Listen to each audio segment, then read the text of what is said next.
깨끗한 손 주옵소서라는 주제로 오늘 시편 15편 1절부터 5절까지의 말씀을 함께 나누도록 하겠습니다. 세계적으로 인기를 끌고 있는 음성 기반 소셜 네트워크 서비스 클럽하우스가 국내에서 주목을 받고 있습니다.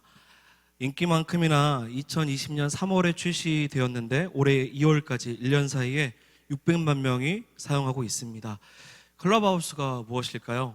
다양한 어떤 업계 관계자나 혹은 관심 분야가 있는 같은 친구들이 영상이 아닌 오로지 음성 대화를 나누는 소셜 미디어입니다.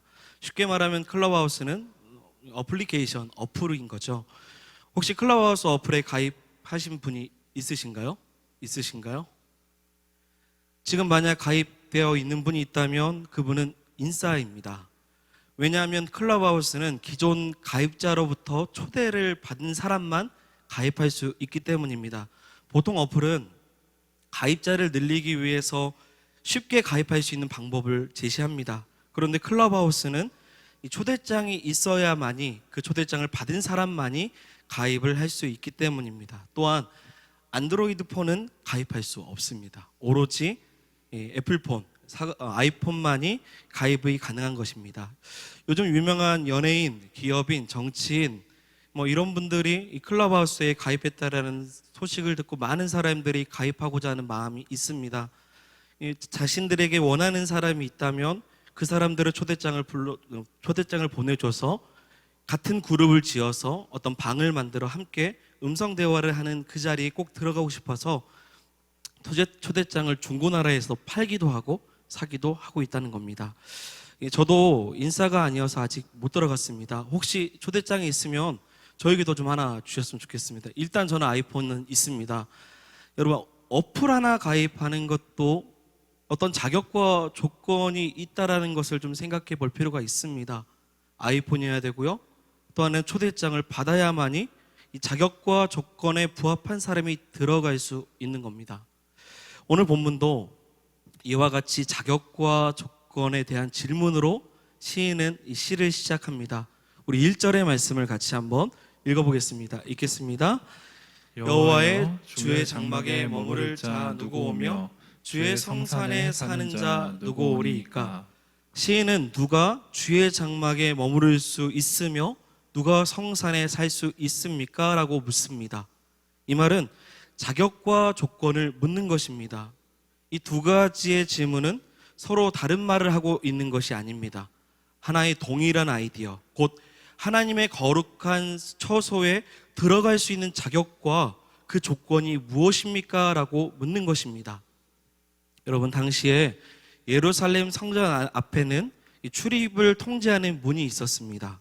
그리고 이 제사장들인 이 성전 문지기의 허락을 받아야만이 들어갈 수 있었습니다. 신명기 23장에서 이 성전에 들어갈 수 없는 사람들의 조건을 제시하고 있습니다. 조건은 반드시 필요합니다. 왜냐하면 하나님이 거하시는 곳에 아무나 들어갈 수 있는 것이 아니겠죠. 시편 15편 1절에 우리가 금방 읽었던 말씀을 보면 이 장막 혹은 성산이라는 단어가 나옵니다. 혹은 성경에 다른 단어로 성소 혹은 성전, 예루살렘, 이 시온이라는 이 모든 단어는 하나님의 그 임재를 상징하는 단어입니다. 하나님 임재하시는 곳에 누가 함부로 들어갈 수 있겠습니까? 그리고 이 단어들과 가장 연관 깊은 단어가 있다면 그 역시 하나님의 임재를 체험하는 예배라는 단어입니다. 그렇다면 지금 1절의 질문을 다시 한번 쉽게 말하면, 하나님, 누가 하나님을 예배할 수 있습니까? 하나님, 누가 어떤 자격과 조건으로 하나님을 예배하러 나아갈 수 있습니까? 라는 질문인 겁니다. 하나님, 누가 예배자입니까? 1절의 말씀 그 이야기입니다. 사랑하는 여러분, 하나님 백성은 예배할 때 반드시 여호와의 전에 나아갈 때 내가 들어갈 수 있는지 자신의 삶의 조건을 한 번씩 돌아봐야 합니다. 예배에 들어가는 과정이 우리에게는 너무나도 쉽게 핸드폰을 열어서 또한 유튜브에 들어가서 클릭하면 예배를 들어가는 시대 속에 살아가고 있습니다. 하지만 우리는 예배 안에 들어가는 과정이 얼마나 어려운지를 좀 생각해 봐야 될 필요가 있습니다. 그래서 1절은 하나님을 향한 질문이기도 하지만 하나님을 향한 예배자의 신앙의 고백이기도 합니다. 하나님, 우리가 하나님을 예배하고 싶습니다. 어떻게 하면 하나님을 예배할 수 있고 하나님의 장막에 거할 수 있습니까? 거하고 싶습니다라는 신앙의 고백인 것입니다. 사랑하는 여러분, 우리도 예배할 때마다 스스로 이와 같은 질문과 이와 같은 신앙의 고백이 있기를 소망합니다. 쉽게 예배를 들어간다라고 생각하는 시대 속에 우리는 살아가고 있습니다. 그렇다면 여러분, 예배의 자격과 조건을 이야기하기 이전에 그렇다면 예배는 과연 무엇일까요? 예배에 대한 여러 가지의 정의가 있지만 저는 오늘 예배는 하나님께 응답하는 것이라고 고백하고 싶습니다. 하나님께 응답하는 거. 하나님은 이런 분이시지. 하나님은 이와 같은 일을 행하셨지. 하나님이 하시는 일을 기념하고 기억하고 감사하고 선포하여 나아가는 그 응답이 예배인 겁니다. 동의하십니까? 하나님의 성품과 하나님의 행하시는 일에 감사와 찬송과 헌신의 고백으로 응답하는 것이 예배인 것입니다. 우리가 기도하든 말씀을 선포하든 노래를 부르든 찬양의 시로 주 앞에 나아가든 그 방법과 형식이 어떠하든 중요한 것은 하나님이 누구신가, 어떠한 일을 행하셨는가, 지금 금요기도에 지금 이 시간 하나님은 어떠한 일로 우리와 함께 하시는가에 따라 우리는 반응하고 응답하는 것이 예배인 것입니다. 당연히 하나님을 예배하는 방법은 시대와 문화와 상황과 회중의 성향에 따라서 분명히 여러 가지 조건에 따라 달라집니다. 그럼에도 반드시 우리가 응답하며 드러내야 되는 것은 살아계신 하나님이십니다. 그래서 예배는 당연히 은혜를 얻기 위한 자리이기도 하지만 실제적으로 예배는 은혜를 얻기 위한 자리가 아니라 이미 얻었기에 감사로 응답하는 자리인 것입니다. 이것이 예배죠. 그렇다면 다시 첫 번째 질문으로 갑니다.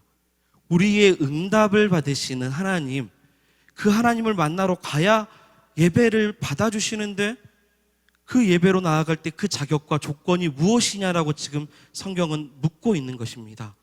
여러분, 시편 15편은 시편 전체를 통틀어서 매우 특별한 시입니다.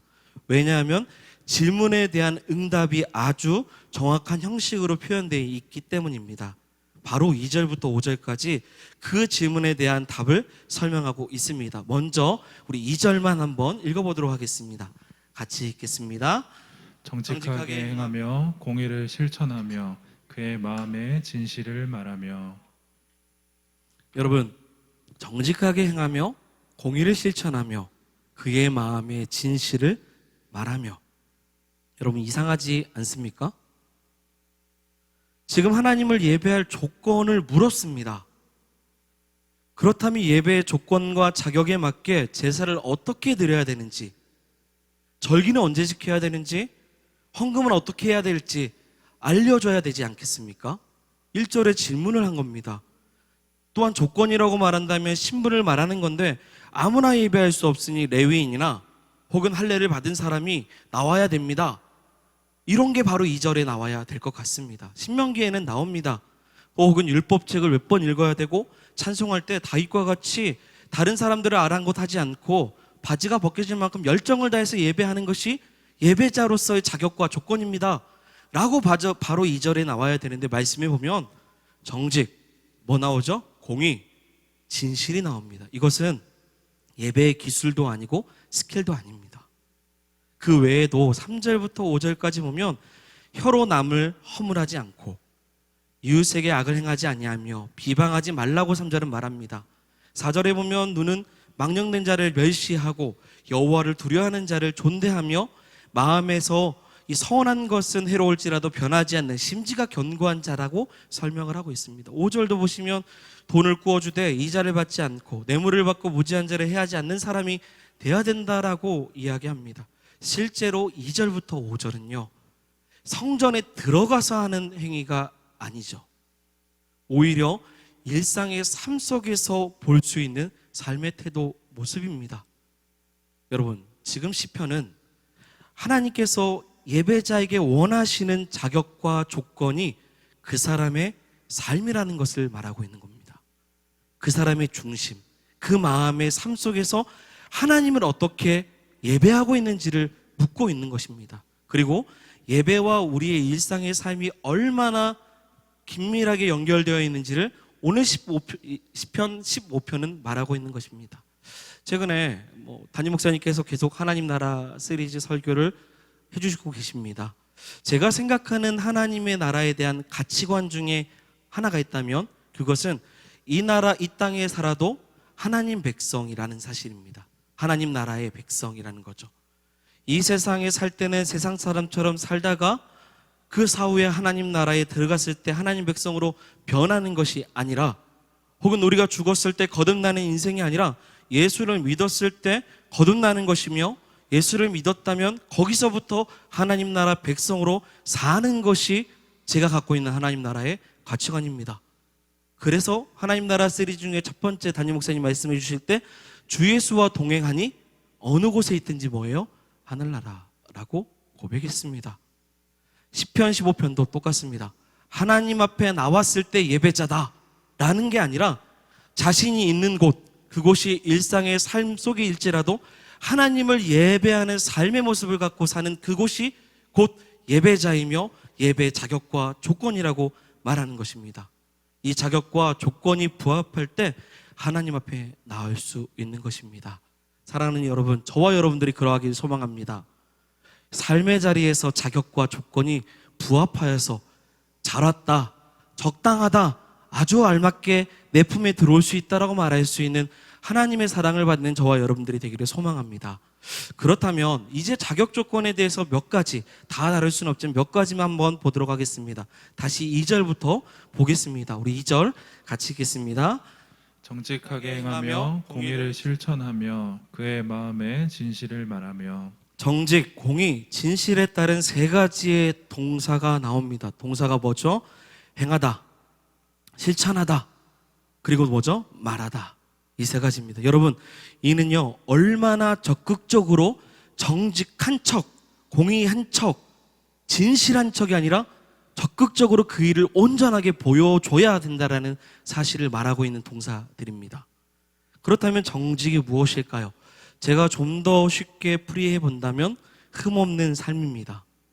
깨끗한 삶, 비난받을 것이 전혀 없는 삶. 공의라는 것은 옳은 일을 행하는 것입니다. 진실이라는 것은 말 그대로 진실한 마음입니다. 나름 단어를 쉽게 풀이했다고 생각하는데 오히려 풀이한 내용을 보면 삶으로 살아내는 게 더 어려운 단어 같습니다. 여러분, 흠없는 삶, 그 삶을 산다는 것이 쉬울까요? 생각해보면 흠은 쉽게 납니다. 새로 산 제품도 포장을 뜯는 순간 미개봉이 아니라 개봉입니다. 그 순간, 개봉되는 순간 흠이 나는 겁니다. 우리의 삶은 어떠할까요? 흠이 없다라는 것은 전혀 상상할 수 없는 우리의 삶을 볼 수 있습니다. 어떤 부연 설명이 필요하지 않죠. 이 땅에 태어나는 그 순간부터 우리는 흠투성입니다. 그러니 흠없이 산다라는 것, 이 정직한다라는 것은 예배자의 자격과 조건의 기준으로 보면 너무나도 높아 보입니다. 신약에서도 이 비슷한 기준을 예수님께서 말씀하셨습니다. 마태복음 5장 48절의 말씀입니다. 같이 5장 48절 말씀도 읽겠습니다. 그러므로 하나님께 계신 너희 아버지의 온전하심과 같이 너희도 온전하라. 온전하라. 단어 자체부터 너무 기준이 높아 보이지 않습니까? 참 쉽지 않다라는 생각이 듭니다. 정직하게 산다는 것이 예배자의 조건, 너무 어렵습니다. 옳은 일만을 행하는 공의는 어떨까요? 절대 쉽지 않습니다. 성경에서 말하는 공의는 세상에서 말하는 윤리적인 거나 도덕적인 것을 말하는 것이 아닙니다. 지금 말하고 있는 공의는 하나님의 뜻과 하나님의 기준에 합당한 일을 행하는 것을 공의라 말할 수 있습니다. 이 역시도 기준이 너무 높습니다. 진실이라는 말 그대로 얘기해 본다면 진실은요, 거짓을 말하지 않는 삶의 방식인데 우리는 알지 않습니까? 우리는 너무나도 적극적으로 하루에 몇 번이나 자신을 변호하기 위해서 거짓말을 술술하는 존재라는 것을 스스로 알게 됩니다. 너무 어려운 과제입니다. 이것이 예배자의 조건과 자격이라고 말한다면 이 세 가지만 봐도요, 아무도 누구도 성막의 성소에 들어갈 사람이 없습니다. 3절부터 5절까지도 이와 같을 겁니다. 우리 3절부터 5절도 한번 다 같이 읽어보겠습니다. 그의 혀로 남을 허물하지 아니하고 그의 이웃에게 악을 행하지 아니하며 그의 이웃을 비방하지 아니하며 그의 눈은 망령된 자를 멸시하며 여호와를 두려워하는 자들을 존대하며 그의 마음에 서원한 것은 해로울지라도 변하지 아니하며 이 자를 받으려고 돈을 구워주지 아니하며 뇌물을 받고 무죄한 자를 해하지 아니하는 자이니 이런 일을 행하는 자는 영원히 흔들리지 아니하리이다. 아멘. 3절부터 5절까지 타인, 곧 이웃에게 대한 선을 행하는 사람을 말하고 있습니다. 이런 사람이 예배자의 자격과 조건이 있다는 거죠. 이 역시도 쉽지 않습니다. 코로나 이후에 언택트 시대입니다. 내 이웃이 누군지 모르고 내 주변에 함께 지내는 사람을 나 몰라 해도 전혀 사는데 지장 없는 시대 속에 우리는 살아가고 있습니다. 그래서 윗집의 아이가 죽어도 옆집의 노부부가 보이지 않아도 무관심으로 사는 시대 속에서 살아갑니다. 오늘날의 시대는 아픔을 함께 나눌 수 있는 사람도 없고 기쁨을 전할 수 있는 사람도 없는 시대 속에서 살아갑니다. 그러다 보니 오히려 3절에 비방할 일이 없을 수도 있습니다. 허물을 두실 것이 없을 수도 있습니다. 그런데 지금 3절부터 말하고 있는 것은 비방하지 마라, 허물을 두지 마라, 이 자체를 말하는 것이 아니라 지금 말하고 있는 본문의 말씀은 지금 내 이웃, 타인과 어떠한 관계로 살아가고 있는지를 말하고 있는 것입니다. 예배자라면 내 이웃, 내 타인에 대해서 관심과 사랑이 있어야 한다는 사실을 말하고 있는 겁니다. 이사야 1장에 보면 하나님은 이 남유다를 소돔의 관원들과 고모라의 백성이라고 표현하면서 이 남유다의 타락성을 말씀하고 계십니다. 하나님은 남유다가 무수한 살찐 짐승을 제물로 가져왔지만 하나님은 그것을 받지 않겠다라고 1장에 말하고 계십니다. 이유는 단순합니다. 그의 손에 피가 가득하기 때문입니다. 손이 깨끗하지 않기 때문이기 때문에 받지 않겠다는 것입니다. 즉 남유다의 일상의 삶 속에서 살찐 짐승은 하나님 앞에 가지고 나올 수는 있지만 선행하지 않고요, 가난한 자를 돌보지 않고 오히려 학대하고 있기 때문에 받지 않겠다고 말씀하십니다. 여러분, 무관심도요, 가난하고 힘든 이들을 돌보지 않는 것도 악행입니다. 방임치사라는 말이 있습니다. 나 몰라 하는 무관심은 하나님이 예배자에게 원하는 삶이 아닙니다. 여러분, 내 주변을 돌아보시기를 바랍니다. 정인이 사건이나 아동학대나 여러 가지 사건들을 보면 그 일을 행하는 사람도 나쁘지만 그것을 모르고 있는 주변 사람들도 사실 생각해 보면 얼마나 무관심 속에 살아가고 있는지를 볼 수 있습니다.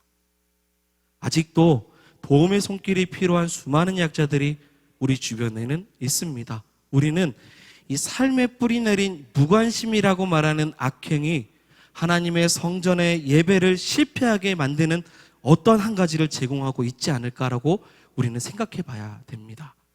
그래서 반드시 여러분, 예배자의 삶은 하나님의 사랑을 반드시 전하고 가난한 자를 돌아보는 것이 예배자의 삶입니다. 이와 같은 자격과 조건이 있는 사람이 오늘 성경에 하나님 앞에 나아갈 수 있습니다. 한 가지를 더 보면 5절에 이자를 받으려고 가난한 자들에게 노예를 가난한 자에게 돈을 구워줄 때 그것에 이자를 취하지 말라고 이야기를 합니다. 이것은 가난한 자에 대한 관심과 배려입니다. 여러분, 고대 사회에서 가난한 자들이 노예로 팔려가지 않기 위해서 돈을 빌리는 일이 번번이 있습니다. 빈번히 있죠. 그들에게 돈을 빌려주고 이자를 취하지 말라는 말씀이 5절의 말씀이에요. 그리고 성경에서는 이스라엘 동족에게 행하는 이 고리대금의 행위를 엄격히 금지했습니다. 또한 뇌물을 받지 않는 것도 정의와 이 공의를 뒤틀게 굽게 만들기 때문에 금지하셨습니다. 이와 같은 일을, 이와 같은 자격과 조건에게 합당한 사람이 마지막 5절 하반절에 보시면 영원히 흔들리지 아니합니다라고 성경은 말하고 있는 것입니다. 곧 그런 자들과 하나님은 함께 하시기 때문에 흔들리지 않는 것입니다. 저와 여러분들이 그러하기를 소망합니다. 그런데요, 오늘 말씀은 그러한 사람이 돼야 되는데 계속 말씀드린 것처럼 전체를 보면요, 결국 예배자의 자격과 조건이 너무 어렵다라는 겁니다. 차라리 성경 몇 번 읽고 기도, 새벽 기도 나오고 번제와 소제로 드리면 될 것 같은데 그게 아니라 그것이 있으면 오히려 자격과 조건에 더 쉽게 접근할 수 있을 것 같은데 지금 성경은 우리에게 요구하는 것은 삶 그 자체입니다. 너무 어렵습니다. 삶의 온전함을 우리에게 요구하고 있습니다. 곧 예배 안에 우리의 삶이 묻어나기를 원하고 삶 속에서 예배가 드러나기를 원한다는 것입니다. 곧 지금 성경은 온전함과 거룩함의 그 기준으로 우리에게 그러한 삶을 살기를 요청하고 있습니다. 여러분, 이것이 쉽습니까? 저는 말씀을 준비하면서 참 어렵다고 고백하게 됩니다. 그럼 어떻게 해야 될까요? 그 기준이 너무 높고 그 자격과 조건에 우리는 감당할 그릇이 되지 않는다면 어떻게 해야 될까요? 하나님의 보좌 앞에 나아가지 말아야 될까요? 하나님을 찾지 말아야 될까요? 아닐 것입니다. 오늘 말씀은 결국 자신의 삶을 인정하라는 것입니다. 스스로 자신이 예배자로 하나님 앞에 나올 수 없다라는, 자신의 공로로는 주 앞에 나아갈 수 없다라는 것을 인정하라는 것이죠. 자신이 얼마나 지금 힘이 많고 의롭지 않은 세상 속에서 본인도 흠투성으로 살아가고 있는지를 직시하라는 것이죠. 그리고 그리스도인이라는 이름에 걸맞지 않게 정말로 내 이웃을 나몰라 하는 세상 사람들처럼 살아가고 있는 자신의 모습이 있다면 다시금 정직과 공의와 진실함으로 자신의 삶의 자리 속에서 나몰라 하지 말고 무관심이라는 악행은 행하지 말고 다시 한 번 더 주 앞에 나아갈 삶의 모습의 예배자를 가지라는 것입니다. 또한 내가 하나님 앞에 나와서 참된 교제를 하지 못할 만큼의 자신의 죄악된 모습을 스스로 발견했다면 고백하고 자신의 능력으로는 전혀 하나님 앞에 나아갈 수 없음을 고백하라고 말씀은 우리에게 가르쳐주고 있는 것입니다. 그럴 때 사랑하는 여러분, 주의 장막에 혹은 하나님의 나라에 들어가기에 우리가 충분하지 않아도 그 기준에 도달하지 않을지라도 우리를 의롭다 칭하시는 예수 그리스도의 그 속죄의 피로 우리를 주 앞에 나아갈 수 있도록 인도해 주실 줄 믿습니다. 여러분, 결론입니다. 하나님께서 받으시는 예배자가 되기를 원하십니까? 예배자의 자격과 조건을 가지고 주의 장막에 들어가기를 원하십니까? 그렇다면 우리의 삶이 예배가 되도록 우리 안에 정결하지 못한 삶의 모습이 있다면 이 밤에 우리가 들어올 때 손소독제로 손만 씻는 것이 아니라 우리의 손을 정결케 하시고 우리의 삶을 다시 한 번 더 주의 보혈로 덮어주시는 그 주님만 의지하는 저와 여러분들이 되기를 소망합니다. 그리고 정의와 공의와 진실함으로 믿음으로 내 주변에 있는 이들을 정말로 함께 품어줄 수 있는 삶의 예배자가 되기를 주의 이름으로 소망합니다.